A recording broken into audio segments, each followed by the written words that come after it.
జయ మహారుద్ర. పరమేశ్వర, నీ ఆజ్ఞను అనుసరించి దుష్టుడైన దక్షుణ్ణి అంతం చేశాను. అతనికి శిరచ్ఛేదనం చేసి యజ్ఞగుండానికి స్వాహా చేశాను. వీరభద్ర, నువ్వు నా ఆజ్ఞను పాటించి నీ జీవితాన్ని ధన్యం చేసుకున్నావు. శివగణంలోనే సర్వశ్రేష్ఠుడు. యశస్వీ భవ. జయ మహారుద్ర.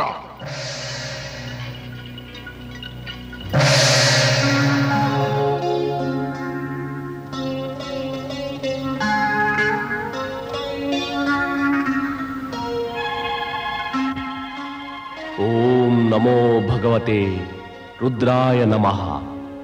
పరాత్పర బ్రహ్మ పరమాత్మ శ్రీ సదాశివునికి ప్రణామం. కరుణాసాగర, భక్తవత్సల, పరమేశ్వర, శంకర వందనం. హే చరాచరపతి, పరమేశ్వర, కృపాసాగర, నేను దౌర్భాగ్యవంతురాల్ని. ఒకవైపు నేను నా పుత్రికను కోల్పోయాను. ఇప్పుడు మరొక వైపున నా పతిదేవుని కోల్పోతున్నాను. శిరస్సు లేని వారి శరీరాన్ని చూస్తూ ఉంటే ఏ క్షణంలోనైనా మృత్యువు కబళిస్తుందని భయంగా ఉంది. నాకు తెలుసు, దీనికి అంతటికి కారకుడు నా పతిదేవుడే. నాకు ఎలాంటి అధికారం లేదు. నా పతికి కష్టం నుంచి కడతీర్చి ప్రాణమివ్వమని అడగలేను కూడా. కానీ ఒకటి కోరుకుంటున్నాను, వారి కష్టాలు కడతీర్చు, వారి కష్టాలు కడతీర్చు, వారి కష్టాలు కడతీర్చు స్వామి, వారి కష్టాలు కడతీర్చు స్వామి, వారి కష్టాలు కడతీర్చు స్వామి, వారి కష్టాలు కడతీర్చు స్వామి. హే సదాశివ, కష్టాలను ఎలా కడతేరుస్తావో అది కేవలం నీకే తెలుసు. కానీ నిన్ను మనసారా వేడుకుంటున్నాను, దక్షునికి జీవనాధారం చేసి అసంపూర్ణ యజ్ఞాన్ని సంపూర్ణం చేయించు. దక్షుడితో నాకు ఎటువంటి విరోధమూ లేదు. జరిగినది, జరుగుతున్నది, ఇక జరగబోయేది విధాత యొక్క అనుజ్ఞ లేకుండా అసంభవం. అయితే మీ అందరి కోరికను గౌరవిస్తూ దక్షునికి తప్పక జీవనదానం చేస్తాను. శుభమస్తు.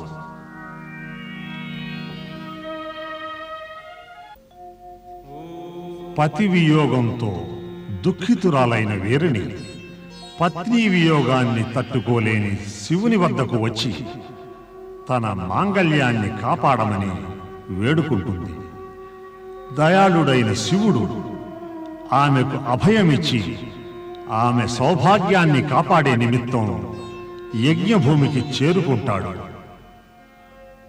స్వామి, స్వామి, స్వామి, స్వామి ఎక్కడున్నారు స్వామి? స్వామి, స్వామి,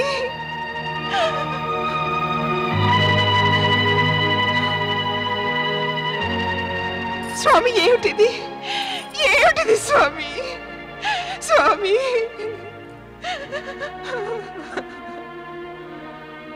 ప్రభు కరుణించు, కరుణించు పరమేశ్వర, కరుణించు. ప్రజాపతి దక్ష, నిరర్థకమైన అహంకారం వలన నీ భయంకర అపరాధాలకు దండన నీకు లభించింది. అసంపూర్ణమైన యజ్ఞాన్ని నువ్వు పూర్తి చేయడానికి నీకు అజామక రూపాన్ని ఇచ్చి కొత్త జన్మనిస్తున్నాను. నీకు ఈ రూపాన్ని ఇవ్వడానికి కారణం ఏమిటంటే, దానిని చూసి జనులందరికీ నువ్వు చేసిన కర్మ నిత్యం జ్ఞాపకం ఉంటుంది. వారు మున్ముందు ఇలాంటి కర్మలకు దూరంగా ఉండాలని ప్రయత్నిస్తారు. శుభం కలుగ్గాక.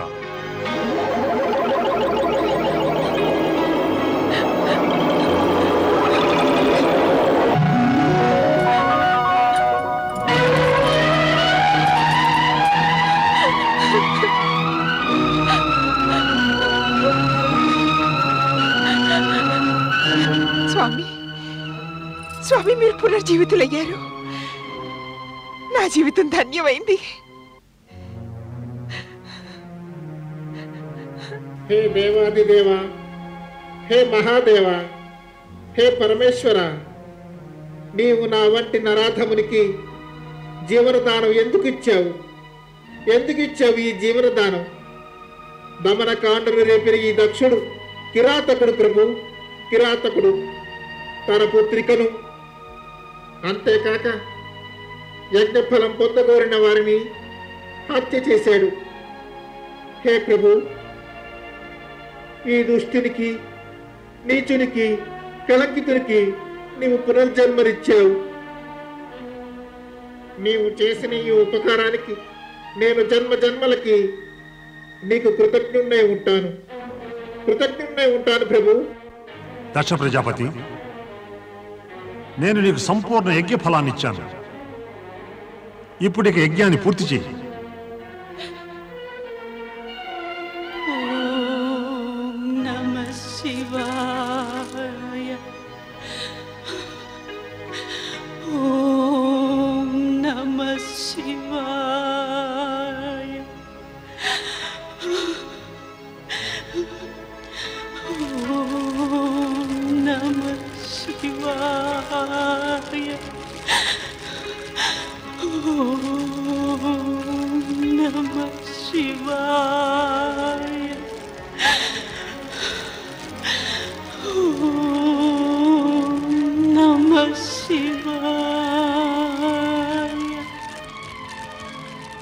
సతీ, ఓం నమః శివాయ.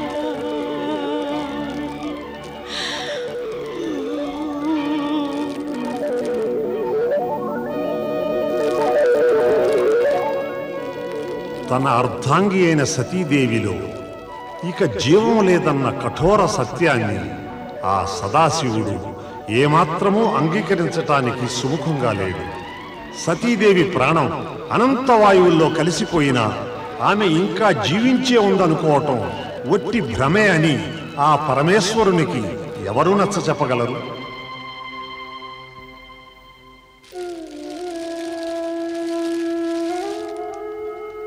సతీ, సతీ, సతీ, సతీ, నిన్ను ఎంతగా పిలుస్తున్నా కూడా అలా మౌనంగానే ఉన్నావే. నా పిలుపును పట్టించుకోవటం లేదేమిటి ప్రియా? నీకు ఈ పరమేశ్వరుడు ఎంతో ప్రియుడుగా, నీ ఆరాధ్యుణ్ణి, ఇష్టుణ్ణి, సర్వస్వం నేనేగా. నా చూపులోని భావాలను పసిగట్టి నా హృదయ భాషనే అర్థం చేసుకోగలవు. కానీ నేడు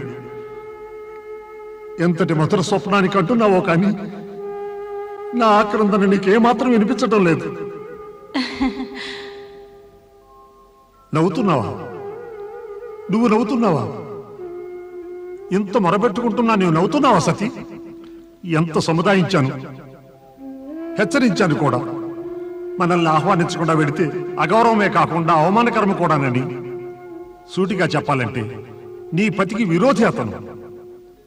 నన్ను అవమానించడానికి మార్గం వెతుకుతూ ఉంటాడు. కానీ పట్టుదలతో నా మాటను పెడచెవిని పెట్టి నువ్వు యజ్ఞానికి వెళ్ళి. స్వామి, ఆశ్చర్యచకితులు కాకండి స్వామి. మీ సతినే మళ్ళీ నా స్థానంలోకి వెళ్ళాను. నా శాశ్వత స్థానం తమరి హృదయమే.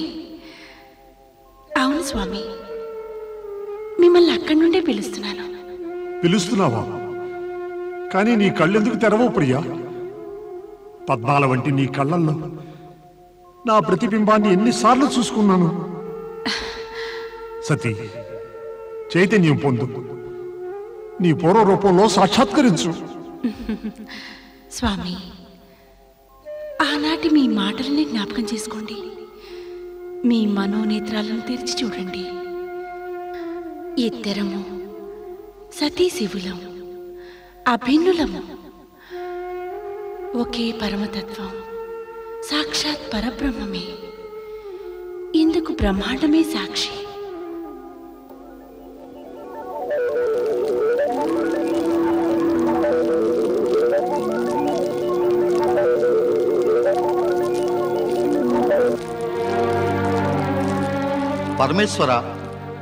పరమేశ్వర, నారదుని ప్రణామం స్వీకరించండి. శుభమస్తు. ప్రభు, ఎక్కడికి వెళుతున్నావు? సతీదేవి నా పైన అలిగింది.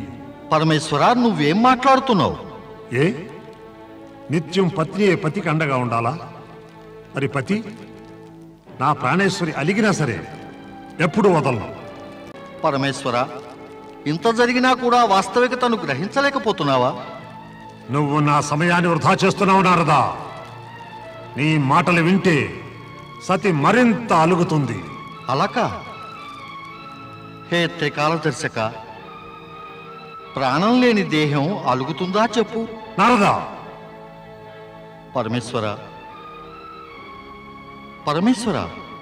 నీవు నా పైన కోపగించుకుని నిజాన్ని అబద్ధం చేయలేవు. నిజమేమిటంటే సతీమాత నీ పైన కినుక వహించిందనుకోవటం. అదంతా ఒట్టి భ్రమ. ప్రభు దేహం మాట్లాడదు, భ్రమే మాట్లాడేది. నువ్వింతకీ చెప్పదలుచుకునేదేమిటి? నా ప్రియ సతి ఒట్టి దేహమేనా? ఒట్టి దేహం. దుఃఖించవలసిన విషయం ఏమిటంటే ప్రభు, మీరు దేన్ని చూసి సతీదేవి అనుకుంటున్నారో ముమ్మాటికి అది జీవం లేని దేహం. నారదా, మరొక్క మాట అన్నా భస్మం చేసేస్తాను. సతియే శక్తి, శక్తి అమరం, శక్తియే జగన్మాత. మరి నువ్వు జగన్మాతని జీవం లేని దేహం అని అవమానిస్తున్నావా? ప్రభు, నీవేనా మాట్లాడేది ఈ విధంగా? ఒక సామాన్య మానవులా మాట్లాడుతూ భావుకతలో మునిగిపోతున్నావు. అక్కడితో ఆపు ఇంక నారదా. ఇంకొక్క మాట అన్నా సరే నా క్రోధాగ్నికి బలైపోతావు. వెళ్ళిక్కడి నుంచి. నా దృష్టికి అందనంత దూరంగా వెళ్ళిపో ఇక్కడి నుంచి.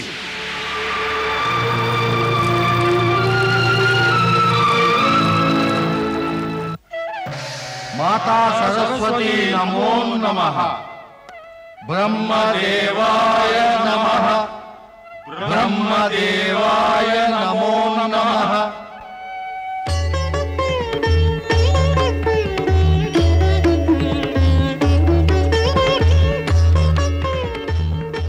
దేవేంద్రునికి సకల దేవతలకు బ్రహ్మలోకంలోనికి స్వాగతం. ఏమిటి ఇలా వచ్చారు అందరూ? పరమపిత, సతీదేవి ఆత్మాహుతి చేసుకున్న అనంతరం సదాశివుడు ఆమె మృతదేహం తీసుకుని వ్యాకులతతో సర్వత్రా సంచరిస్తున్నాడు. క్రోధోన్మాదుడైన అతని రూపాన్ని చూస్తూ ఉంటే ఈ సృష్టి అంతా కూడా అంతరించిపోతుందేమని భయంగా ఉంది. ఇలాగే జరిగితే మీ సృష్టి రచన చూస్తూ ఉండగానే అస్తిత్వాన్ని కోల్పోతుంది. రక్షించండి, సృష్టిని రక్షించండి పరమపిత. సృష్టి అంతరించిపోవడానికి ఇంకొద్ది క్షణాలు మాత్రమే మిగిలి ఉన్నాయి. ఏమిటి నీవనేది? అవును పరమపిత, నేను స్వయంగా చూసి వచ్చాను పరమేశ్వరుని భయంకరమైన వినాశకర రూపాన్ని. వినాశకర రూపమా? ఏమంటున్నారు? శివుడు మంగళ ప్రదాత, లోక కళ్యాణకర్త, వినాశకర రూపమా? నా ఉద్దేశ్యం, శివునిలోని నైరాశ్యం చూస్తుంటే అది వినాశానికే మూలం కావచ్చు. ఆయన వినటమే లేదు. సతీమాత ఆత్మాహుతి చేసుకుందని అంటుంటే నీవు నచ్చ చెప్పడానికి ప్రయత్నించలేదా? ఎంతో ప్రయత్నించాను. పరమేశ్వరుడు ఉగ్రుడైపోతూ నాతో ఏమన్నాడంటే, నువ్వు సతీమాతను నిర్జీవదేహం అంటావా, నిన్ను భస్మం చేస్తాను అని. అంతే, ముచ్చెముటలు పట్టి ఇటు పరిగెత్తుకొచ్చాను. పరమపిత, ఇదంతా వినగా నాకు అనిపిస్తోంది శివుడు తన మూడో కన్ను తెరవటానికి ఇంకా ఎంతో సమయం పట్టదని. శివుడు మూడో కన్ను తెరిస్తే ఈ సృష్టి భస్మం కావటానికి ఒక్క క్షణం కూడా పట్టదు పరమపిత, ఒక్క క్షణం కూడా పట్టదు. మీరే ఏదైనా ఉపాయాన్ని ఆలోచించి ఆయన్ని శాంతపరచండి.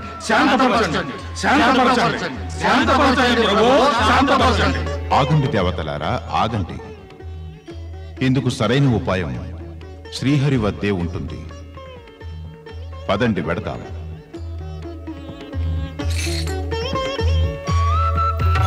ఇది మీకు అసాధ్యమా ప్రభు?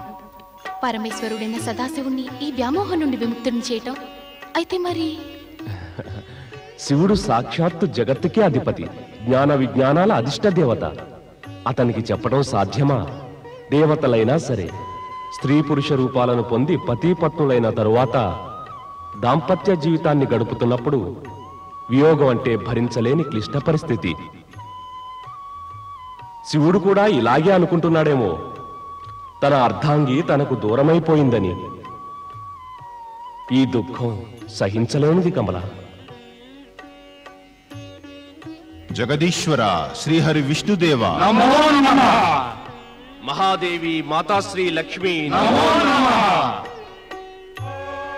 మంగళాని భవంతు. బ్రహ్మదేవ, మీరందరూ చింతాగ్రస్తులే ఉన్నట్టున్నారు. నీకు తెలియకుండా ఉంటుందా శ్రీహరి? ఈ చింతకు కారణం ఏమిటో? అవును. అయితే ఆలోచించావా? ఆలోచించలేదనే చింతిస్తున్నాను. బ్రహ్మ విష్ణు మహేశ్వర్లు కలుస్తేనే సంపూర్ణం, అవినాభావ సంబంధితులం. అయితే సతీమోహాన్ని శివుడు వీడాలంటే ఆ శివుణ్ణే మనం ఆరాధిస్తే దీంతో ఏమవుతుంది ప్రభు? శివుని విరహజనిత ఉన్మాదాగ్నిని ఈ ఆరాధనా జలం చల్లార్చగలదా? తమరే ఉపాయం చెప్పండి బ్రహ్మదేవా.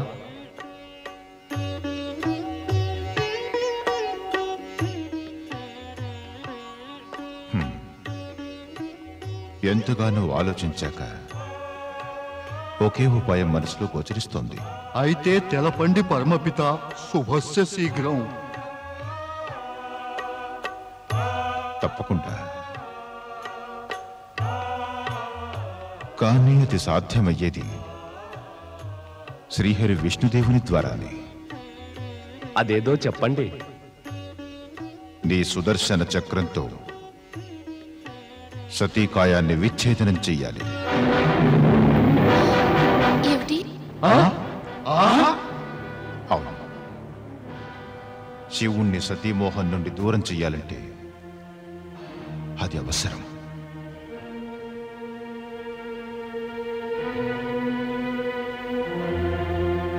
బ్రహ్మదేవా, మీ ఆజ్ఞను పాటించడానికి నేను సిద్ధంగా ఉన్నాను. కానీ కొద్ది సమయం తర్వాతనే. అలాగే నీ ఇష్టం. కానీ గుర్తుంచుకో, సమయం చేజారిపోయిందంటే శ్రీహరి నష్టం సంభవించడం తథ్యం.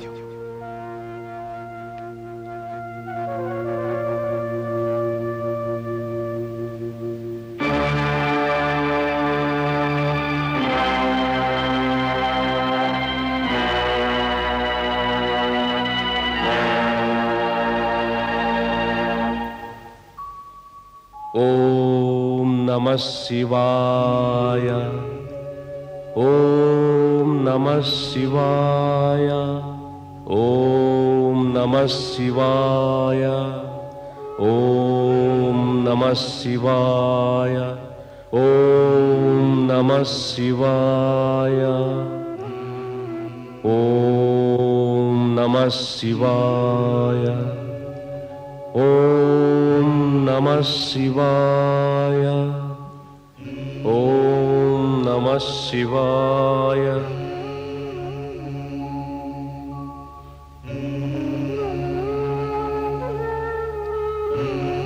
హే సర్వశక్తిమయ మహేశ్వర సదాశివ, సంపూర్ణ లోకమే నీ లీలతో స్తంభించిపోయింది దేవా. సకల దేవతలు మరియు తమ అనుకూల వర్తనులు, సాక్షాత్ బ్రహ్మదేవులు, నేను సందిగ్ధంలో పడ్డాము. ఎవరికీ అర్థం కావటం లేదు ఏం చెయ్యాలో. ఇక బ్రహ్మదేవుల ఉపాయమైతే అది తలుచుకుంటేనే మనసు కంపిస్తోంది. నాకు తెలుసు నన్ను చేయమన్న కార్యం ఏమిటో నీకు బాగా తెలుసునని. ఇక నీవే తరుణోపాయం తెలియచేయి ప్రభు. నా బాధ్యత ఏమిటో తెలియచేయి. ఓం నమః శివాయ. ఓం నమః శివాయ. ఓం నమః శివాయ. ఓం నమః శివాయ.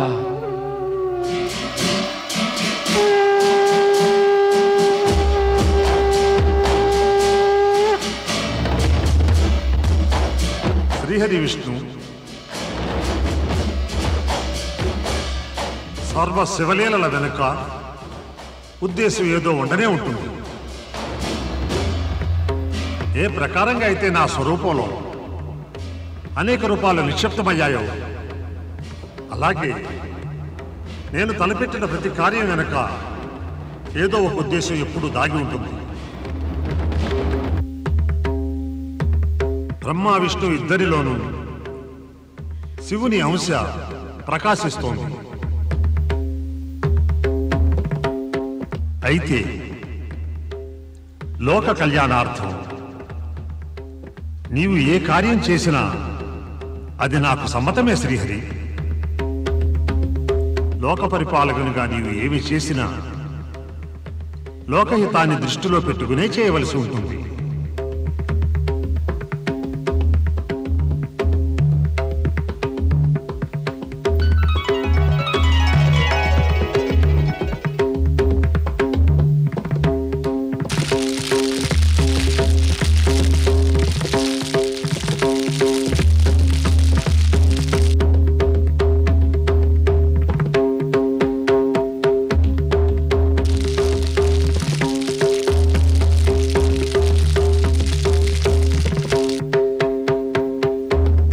సదాశివ, నీ నుంచైతే అనుమతిని పొందాను.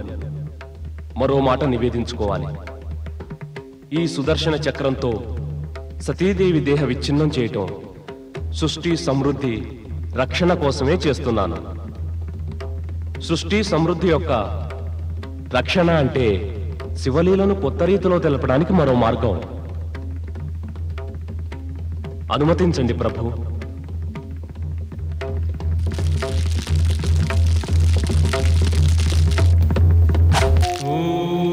చివరికి శ్రీ మహావిష్ణువు సుదర్శన చక్రాన్ని ప్రయోగించాడు. అది పరమేశ్వరుని అనంతరం సతీదేవి చరణాలను స్పృశించింది. ఆ చక్రం సతి శిరస్సు వైపు వెళ్ళగానే ఒక బ్రహ్మాండమైన జ్యోతిపుంజం ఉద్భవించింది. దాని నుంచి వెలువడిన కాంతి కిరణాలు భూమండలం వైపు పయనించసాగాయి. ఈ జ్యోతిపుంజమే కాలక్రమేణా శక్తిపీఠంగా పేరుగాంచింది. ఈ విధంగా ఆర్యావర్తంలో 51 శక్తిపీఠాలు వెలిశాయి. శివునికి పరిపూర్ణతను చేకూర్చే శక్తిమాతయే జ్యోతి రూపంలో ఈ శక్తిపీఠాలలో విరాజిల్లుతోంది. పరమశివుడే దేవదేవులకు ఆరాధ్య దైవం. అనుదినం శివనామస్మరణ చేసే బ్రహ్మదేవుడు ఈరోజు బ్రహ్మలోకంలో ఓం నమః శివాయ పంచాక్షరి మంత్రంతో పాటు శక్తిమాతను మాటిమాటికి జపించసాగాడు.